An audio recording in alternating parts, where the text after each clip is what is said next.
We start out practice by really wanting to know who we are, how to have a calm life. That's how I start practice. How can I have a calmer mind? There's very much about wanting to know what is going on. Why do I think so much? Why am I angry? Why? And I think there's real, you know, I think it's a need and a want that's noble. And why do I suffer? What is the cause of my suffering? I think that's what comes to us. And what we start to learn is really about the raw data of life, right? Really, what is going on, not the interpretation. I know I came for the interpretation, the answers for why I am the way I am, and how could I fix myself or other people or conditions in life. And what we're really asked is to really notice the raw data of life. What is really going on? What are the sensations? What are the emotions? What are the thoughts as they are? And we're given a lot of tools for doing that. And I think in Zen, you're just saying, do it, just do it, just know it, just know it. And that's why I incorporate insight, where there's a lot more sense of how to parse out what it is, how to have a more specificity of knowing. And so I think that's really useful to really kind of pull us away from wanting the interpretation, wanting the answers. In Zen, we just say, well, the question's more, right? It's almost like when you go and look for answer, the Zen thing is to go, boop, get out of here. You want to know, I'm not going to tell you. No point, just close your mouth, point over there, shut up, or scream or yell something to just throw you off of they might even say it, the stupid question. The why, how come? In the sense of like, so that I can just fix it, have some control, have some knowing that I can depend on. And yet the raw data of life is actually what we can know, because that is life, the raw data, what's going through the senses, especially the very visceral sense. And we're asked to actually know it in the body and what is it as we holding? And the teaching is really, how do we take what we think, right? I don't know. What does it feel like? That is the information that we want to get interested in. What is that actual feeling when I don't know what's going on? And perhaps it's a little bit more Zen to kind of point you there first. I would say it's more Zen to point you there first. Really stay with what not knowing is, because that's much harder to be with. And in fact, it asks us to become a little bit more comfortable with the uncomfortableness of not knowing. And then the insight part, the Theravada part, is to like rest that in what you do know, or how you know. What does the sensations actually feel like? What are the emotions? What are the thought qualities? What are the patterns of thoughts? What's in the field of awareness? And it gives us a sense that we don't have to be passive about that. We do have agency. We do have a sense of really learning how to source it out, and then source it out in a way that's gentle and curious. And hopefully, as the way the teachings have come through me, is also the how we know, right? That it's friendly and curious and open. It does call, though, for effort. It does call for individual effort. And in fact, the Zen part, then I would say, is that it doesn't just ask you to make the effort, it asks you actually to commit to the effort. And it takes you to as far as vowing to make the effort, right? And the kind of effort is in the Bodhisattva ideal. And for, what you could say is saving all beings, being with delusion, Buddha nature, like blah, blah, blah, all that. But I actually was talking to a Dharma teacher friend this week about, how difficult things are in the world. I really thought, actually, a bodhisattva, in the sense of Avalokiteshvara in particular, as having, 1,000 arms and eyes, so that it responds to all the conditions of the world, right?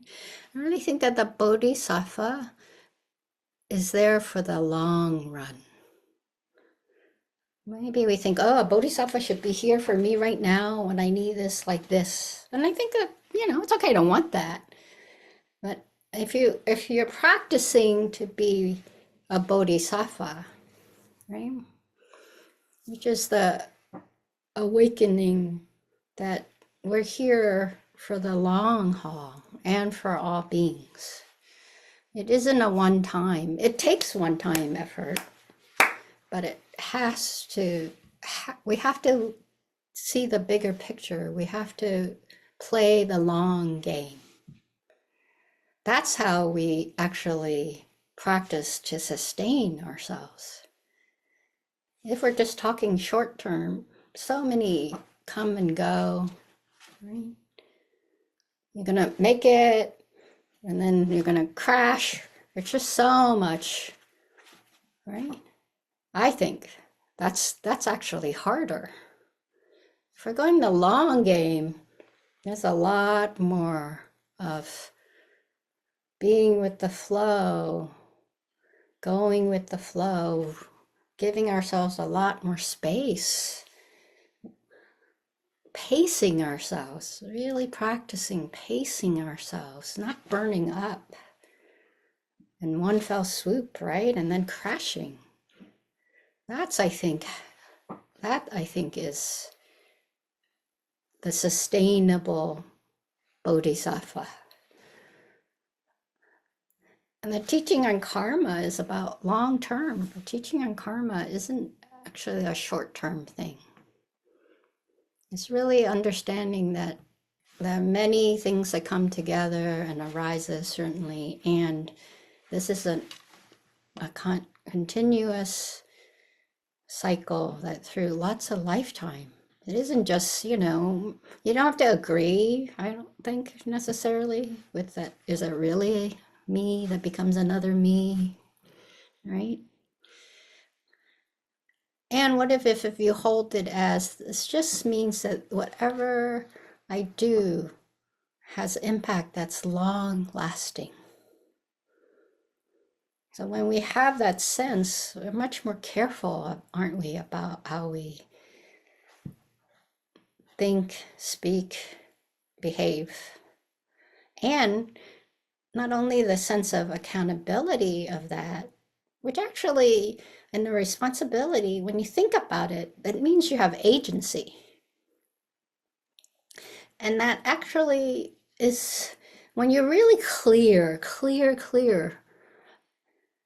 that what I do matter, it's actually really grounding, I think, right?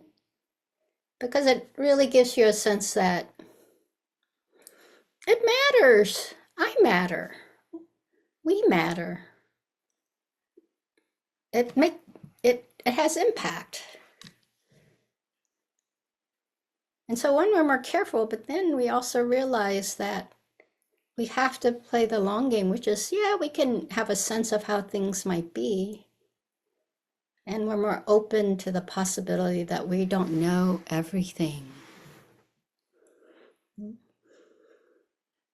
A bodhisattva has the hope, the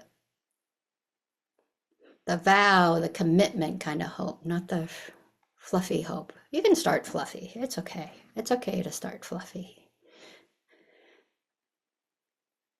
And then how do you make it happen? That's the commitment. That's the vow. How can we make this happen? Not only myself, but with others, right? Those 1,000 arms and eyes aren't, aren't there just for nothing. It means it's with others, right? Of course, when we were talking about this teacher and I were like, we need rest. It's the end of the year. We're so tired. We need rest. So then I was like, oh, that other image, which is one of those hands and eyes can be turned this way to mirror me. You mostly think, oh, it's over there. I got to run around, take care of everything, attend to everyone else. But also, one of those at least, or occasionally one of those hands and eyes should come back this way. So what is it, if you want to play the long game here?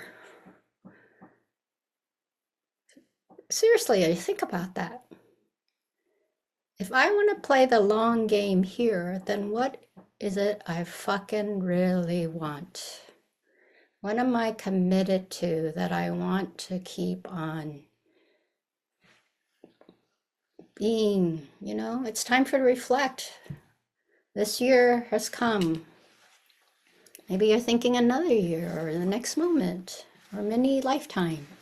What is it that, what am I committed to be this energetic flow or the kind of quality that is present and impacts a long ways from here? For some of us, that's really clear. The person you live with or the being you live with, the cat or the dog, we treat our animals or beings around us too. So, right? What is that we want? So it has to be the sense of really, this is important to me. This is life. Right? And so we're actually committed. Often birth in Buddhism is considered kind of bad, because, in the dependent origination, ignorance produces form or birth. And usually it means birth of an energetic quality that will carry. And so most of us think of it as, oh, shit, right? And yeah, I birthed some pretty awful things. I'll admit it. Maybe it's a little awful and some pretty big awful. I'll admit it. And it grows, doesn't it? It grows. And so we actually need to kind of, if we think of the long game, then we also realize that as it grows, I can do something about that too. If it has started to mushroom, what can I do to minimize the impact? And that's why we stay for the impact. We make a commitment and then we stay for the impact.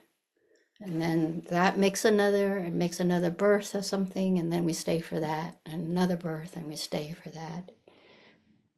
We can direct the growth.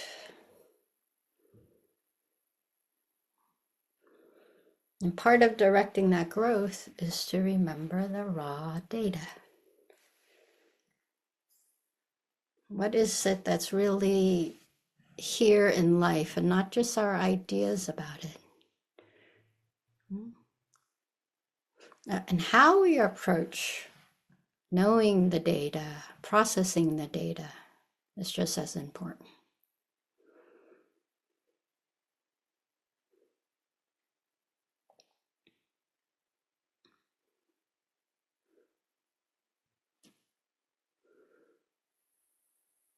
The other thing then is that life is far bigger and greater than anything I will ever know or don't know or can birth or can grow. Right? There's so many inconceivable possibilities.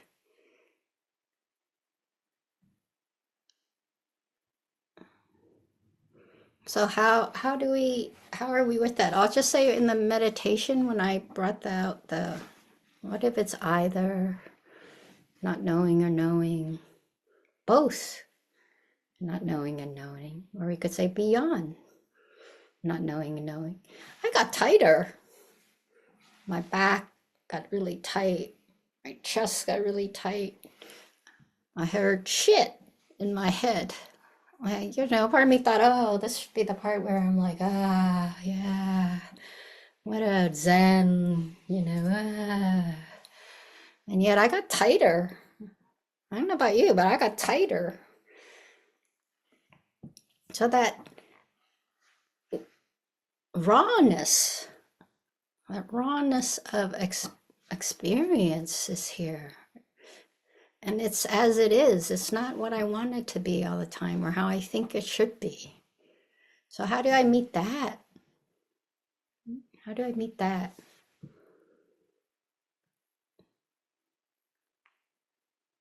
The short game is to say, which the response was shit, right? And if I stayed with shit and, oh, I should fix this, how come I'm not? Then it's actually, my experiences, it would get tighter.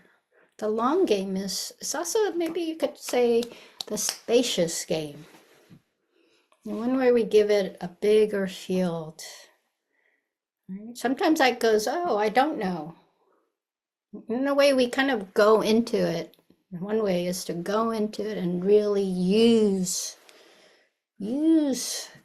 our tendencies.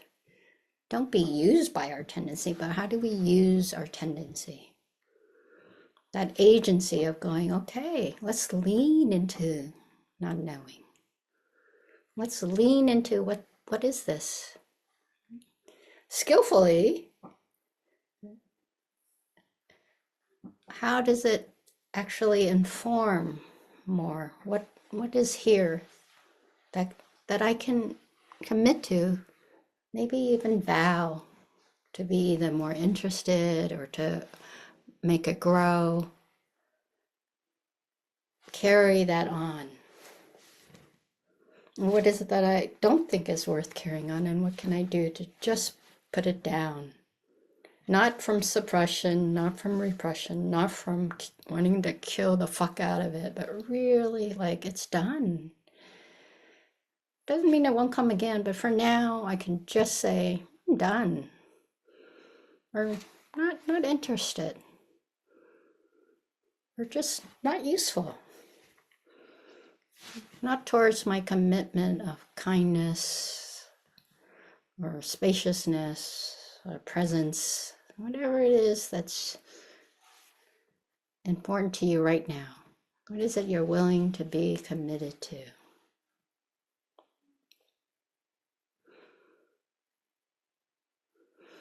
And we want to do that together. Reflecting on the year, I have to say, this is the first year that I'm doing this training. And a little bit of me is going, shit, right? What have I done? What the fuck will I, what the fuck am I doing? Who am I? Who am I to be training people? And I'm so grateful that we have created a community in which we have been given lineage. This is part of what we want to know, right? It's important to know where you come from. What produced this birth? What is it that's growing? and to also think of it as approach it with the long game, right? And the fundamental, and this is very Soto Zen, is that we are humans, right? We are imperfect people. We're perfect, but we could use a little help. As Suzuki Roshi says, right? Which means there is imperfection, which is part of the perfection. There's something that we can do at times, and at other times, when can we rest in having done well enough? And in Zen, this is why we take attendance. You know, yes, the rational thing is for if something comes up that's limited, only certain, you know, the ones who show up the most get the first dibs. But really, it's the sense of that showing up is the most important thing. Showing up, however you are, to do your best in this moment.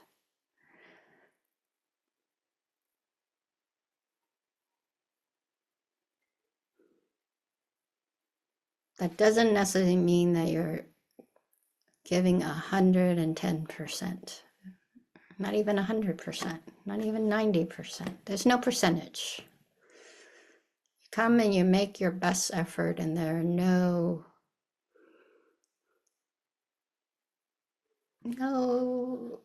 evaluation of it.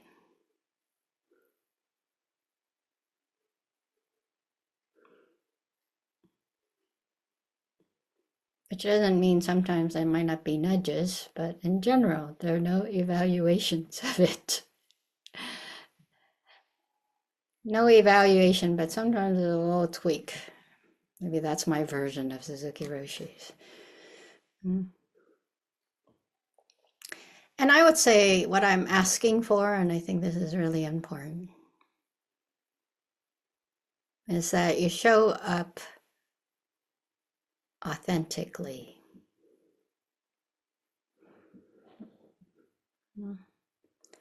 We're practicing to be as authentic as possible.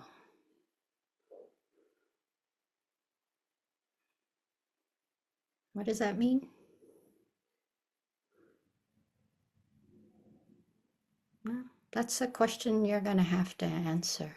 Or maybe that's the question you bring every time. Am I being authentic? Or better yet, how am I being authentic? How can I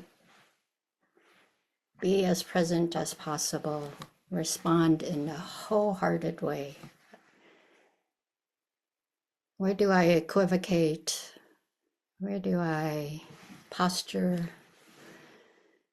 How do I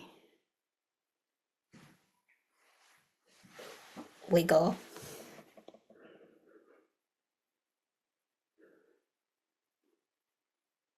And you can be authentic in that. So there's so many ways to be authentic. Again, maybe it's the how. How will you be authentic? Not what authenticity looks like.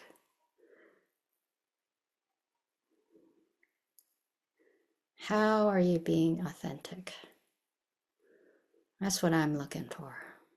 I don't know an answer, to be honest. I have some sense, and the more we get to know each other, the more we have that sense about each other. I believe in that.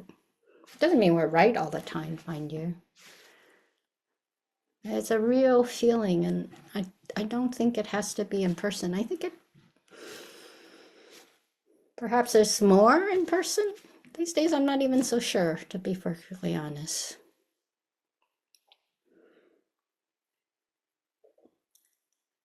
So thank you. Thank you for showing up.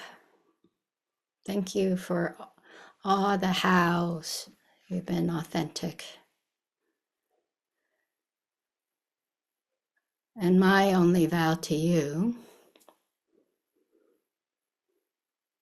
is to do the same. And I personally believe that practice of Buddhism has really given me the confidence to test out the house, try on the house, fuck up the house, bounce off from the house, and realize that the how is endless. That longevity or spaciousness in all times and all directions and all time, it really is true. It really is true. And it manifests